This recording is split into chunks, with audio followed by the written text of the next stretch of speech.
إحنا إيه اللي جرانا؟ إيه اللي حصل؟ سلوكياتنا وتصرفاتنا اختلفت.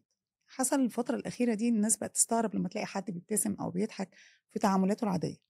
by the way أنا فعلًا باحس بكده، يعني أنا إمم.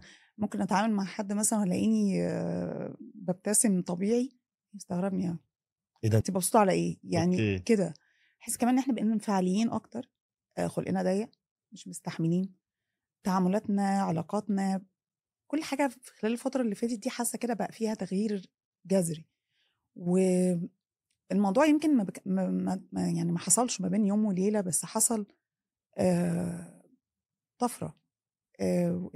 سلوكيات الناس في الشارع، علاقاتنا ببعض، العلاقات اللي المفروض تبقى قريبة أوي ما بقتش زي الأول أو زي زمان.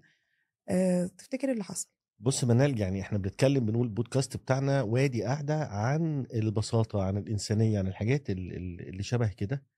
فأنا باشوف إن فكرة البساطة في حد ذاتها ممكن تكون اختفت من حياتنا. ليه باقول كده؟ لأنه تقريبًا أنا بالنسبة لي آخر 5، 6 سنين مثلًا الحياة كلّها اتغيّرت. إمم. إحنا كبني آدمين عايشين جوّه الدنيا دي، عايشين جوّه الحياة دي، عايشين جوّه الsystem ده. فأي تغيير بيحصل حوالينا طبيعي إحنا بنتغيّر، بس الفكرة هنا بنتغيّر إزاي؟